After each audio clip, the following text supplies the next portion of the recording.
Bonsoir à toutes et à tous, bienvenue pour un nouveau numéro de Retour au stand, un épisode exceptionnel. Et oui les amis, puisqu'on va parler bien d'un certain Max Verstappen, je ne sais pas si vous connaissez, en tout cas c'est un pilote qui vient d'être titré champion du monde de Formule 1 pour la troisième fois de sa carrière. Max Verstappen qui a été sacré ce week-end dès la course sprint hier, ce samedi au Qatar, et qui a remporté la 49e victoire de sa carrière, donc du côté de Losail. On va donc revenir un peu sur le week-end, la saison de Max Verstappen, puisque c'est une saison exceptionnelle en termes de records, en termes de chiffres.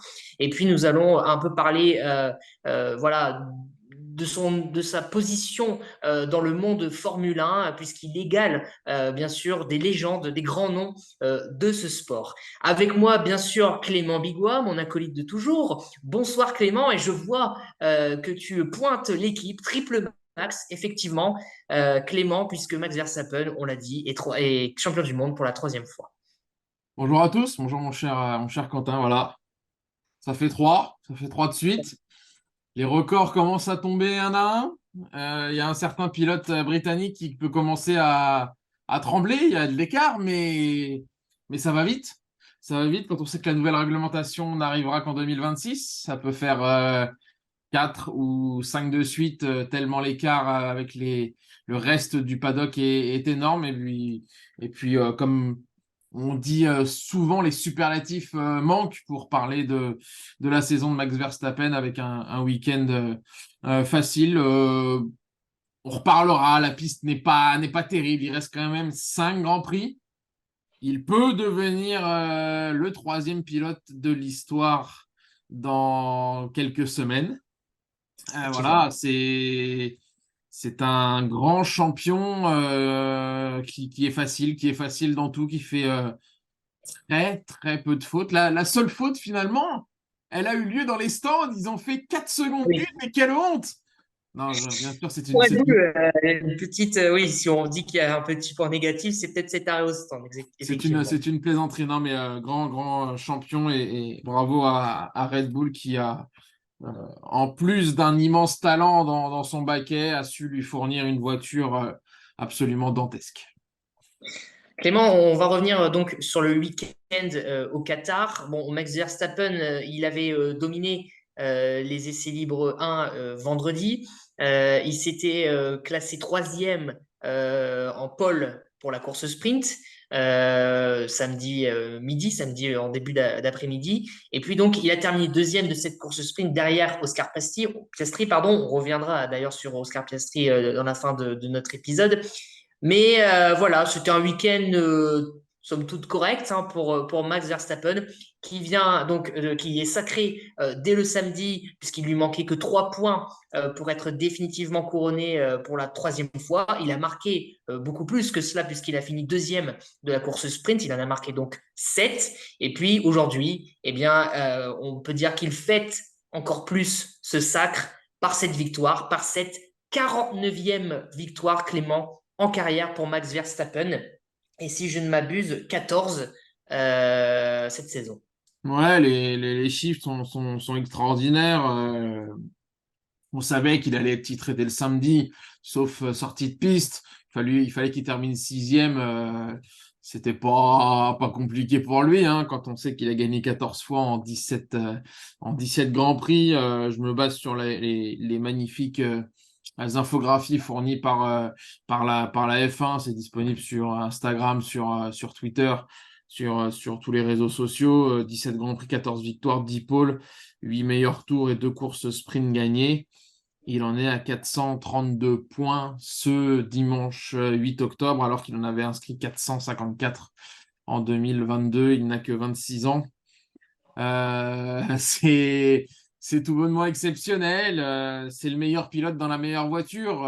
Et puis, il l'a prouvé encore ce week-end sur un circuit plutôt compliqué, avec ce vent, avec ce sable, avec ses sorties de piste à répétition, ses temps annulés.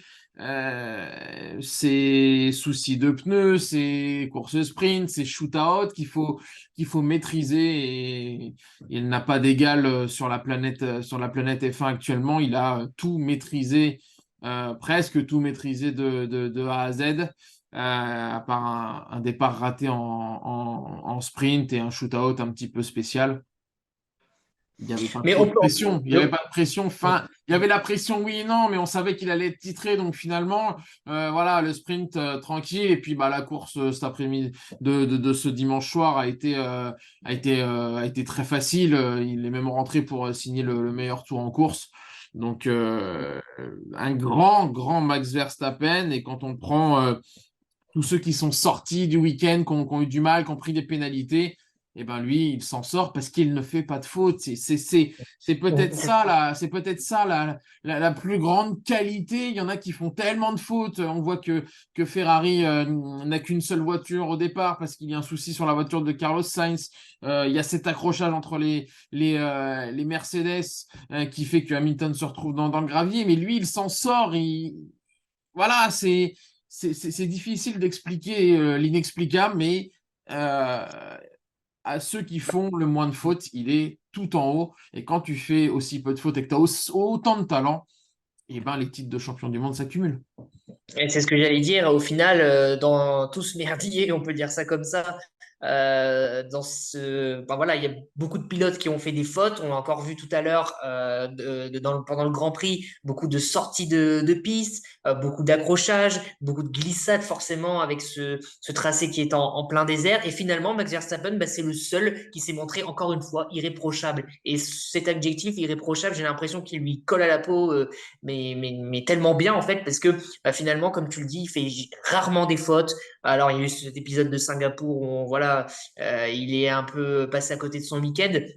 Mais en tout cas, il s'est toujours montré constant, irréprochable. Il mérite, bien sûr, bien entendu, il n'y a que lui, il mérite son troisième titre. Mais ce week-end, bon, on l'a vu un peu, pas en difficulté, mais il a été un peu challengé, notamment lors de ce samedi de sprint, C'est vrai. il est parti troisième de la course. Il a fini deuxième derrière Oscar Piastri. Mais au final, vendredi, il a signé la pole pour le Grand Prix. Il est parti en pole aujourd'hui. Il a remporté le Grand Prix. Et si je ne m'abuse, il a signé le meilleur tour. Donc, ce qui fait qu'il a fait un hat-trick. Voilà, tout simplement. Un Donc, énième, un énième hat-trick, voilà, mais et bon, c'était bien d'être challengé, mais voilà, il faut féliciter quand même toute cette équipe Red Bull qui, avec un ouais. Christian Horner, avec Adrian Newey, avec tous ceux qui sont à l'usine en Angleterre, font un travail exceptionnel. Il y a pas finalement il y a très peu de points négatifs. On peut lui reprocher au Hollandais volant de peut-être mal parler parfois à la radio. C'est peut-être mais finalement, c'est, euh, c'est un champion. Les légendes ont une telle exigence, ont une telle soif de victoire, une telle rage de perdre qu'on ne peut pas lui en vouloir finalement. On Donc, peut lui en vouloir un petit peu, mais ça fait partie de son personnage. Il est sanguin, il veut être dans l'histoire. Il y a la fameuse phrase, il entre dans l'histoire, oui, mais il l'est déjà et il veut devenir le plus grand, il veut devenir le GOAT. Donc, tout ça, c'est un travail, mais on le sait. Bon, il y a son coéquipier, on l'a souligné il y a 2 saisons, et c'est beaucoup plus compliqué. Cette saison 2023, il se l'est fait toute seule. Il a survolé le championnat avec un Pérez de plus en plus moyen qui ne l'aide absolument pas. Et au-delà de ouais. ça, c'est un bosseur, c'est un très très grand bosseur à l'usine. C'est un mec qui récupère un nombre de données incalculable.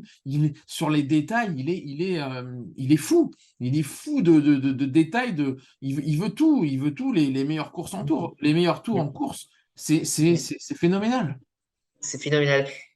Tu t'as souligné un point important et donc ça permet de basculer vers notre deuxième aspect de cette grande partie Max Verstappen. C'est la saison 2023 qui finalement il l'a porté à lui tout seul, tu l'as dit, puisque 80%, 80%, tu es meilleur sur les chiffres que moi, mais 80-85% des points de Red Bull au championnat constructeur, c'est grâce à Max Verstappen et surtout dans cette deuxième partie de saison ou on va dire deuxième partie d'année où Sergio Pérez est complètement passé à la trappe, en total manque de confiance. On ne va pas revenir sur le cas Pérez. On fera peut-être une autre vidéo sur Sergio Pérez. Est-ce qu'il restera ou non en 2024? Mais en tout cas, Max Verstappen, il a porté son équipe. C'est lui qui a scoré à chaque fois. Et en fait, si on regarde bien, bah, il pouvait s'en sortir. Si Red Bull pouvait s'en sortir avec un seul pilote cette Ouais, année. alors 80%, tu as fait un petit peu le Marseillais que tu n'es pas. Euh, Ah, non, c'est 66%, mais c'est déjà énorme. C'est déjà d'accord. énorme. Et j'ai refait le calcul de la semaine dernière. Ok. Verstappen, 432 points. Perez plus Hamilton qui sont deuxième et troisième, 417 points. Voilà, D'accord. il y a juste, c'est factuel. On Mm. s'appuie juste là-dessus. On sort de la piste, on sort des démonstrations, des 20 secondes, 22 secondes d'avance. Il a plus de points que le deuxième et le troisième réunis. J'ai pas d'autre chose à dire que il va tout casser. Il est à 22 points du record de points qui est de 454 l'année dernière. Il a signé 15 victoires l'année dernière, il en a 14, il reste 5 grands prix. Et pour être précis, donc 49 actuellement, il est à Oui, 2 de Prost, qui est le oui. quatrième de l'histoire. Il est à 4 de Vettel, qui est le troisième de l'histoire. Ça va aller très vite sur des pistes de plus qu'il adore. Il est libéré, mais on le sait que quand il va entrer dans la voiture, dans la monoplace, à Austin, au Grand Prix des Amériques, il va vouloir tout casser. Donc bravo à lui. Les pilotes sont unanimes. On l'a vu dans un montage et de la F1 et de Canal sur les ressentis des uns et des autres qui ne peuvent que souligner la très grande saison de Max Verstappen. Mais on le disait en off, mon cher Quentin, l'inverse, critiquer sa saison aurait été hyper mal vu. Donc, euh, Oui. donc, les Bah, pilotes ont fait un peu de langue de bois, forcément, mais voilà, bravo à lui. oui, bravo à lui. Et j'étais en train de faire un petit calcul. Donc, effectivement, s'il remporte le reste, enfin, ce qui reste de Grand Prix à courir, donc il parviendra à la hauteur de Vettel. Donc, déjà, ça serait un cap immense de finir la saison à égalité avec Sébastien. Devant, il pourrait être devant. Il pourrait être devant. Vettel, D'accord. Vettel 53 et Max Verstappen 49. Donc il reste 5. Il peut au soir d'Abu Dhabi, en 4-5/5, être devant, être derrière Lewis Hamilton et Michael Schumacher. Ok, donc oui, il pourrait devenir le troisième pilote de l'histoire en termes C'est de ça. victoire.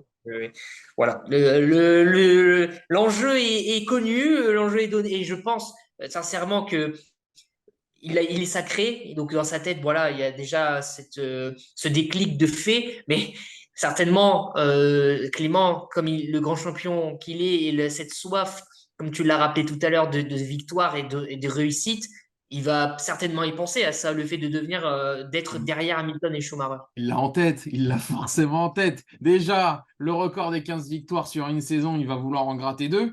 On le sait tous.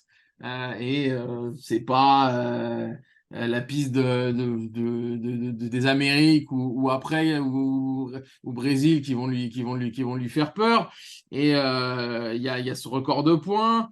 Et j'ai fait un calcul un petit peu plus précis pour le calcul du GOAT. Il lui faut 11 victoires par saison sur les 5 prochaines saisons, 11 victoires de moyenne par saison pour devancer Lewis Hamilton et ses 103 succès.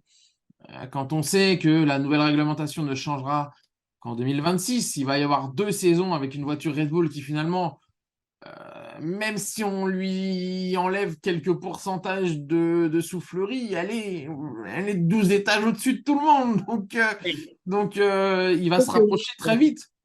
On sait que 2024 et 2025 va être encore pour Red Bull, hein, on va pas se le cacher. Combien, Et la nouvelle combien peut-il en réglementation, gratter? 30? 30 sur les 2 prochaines saisons? en tout cas, c'est fortement possible si les deux dernières saisons se répètent. Donc, il serait Fin, aux fin alentours de 2025, fin 2025, il peut se retrouver aux alentours de 80 victoires. Fin exactement 80 2025, victoires. non mais on parle de chiffres qui sont hallucinants. Je pense que le record de Michael Schumacher, enfin, le nombre de victoires de Michael Schumacher va être très vite 80, on va dire. atteint et égalé et dépassé par Max Verstappen. On est d'accord là-dessus.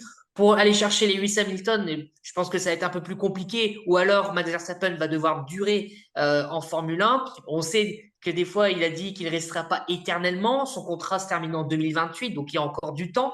Mais voilà, il en est capable. Et après, il faudra voir en 2026, comme tu l'as dit, si la nouvelle réglementation ne pénalise pas trop Red Bull. En tout cas, on sait que les Red Bull sont au-dessus, mais à voir maintenant si les challengers de Red Bull, Ferrari, Mercedes, McLaren vont pouvoir tirer profit de cette nouvelle réglementation et pouvoir plus challenger les Red Bull. Et dans ce cas-là, il ne sera pas à 15 victoires par saison. Mais alors ça, on se projette déjà dans 3 ans, dans 2 ans et demi même.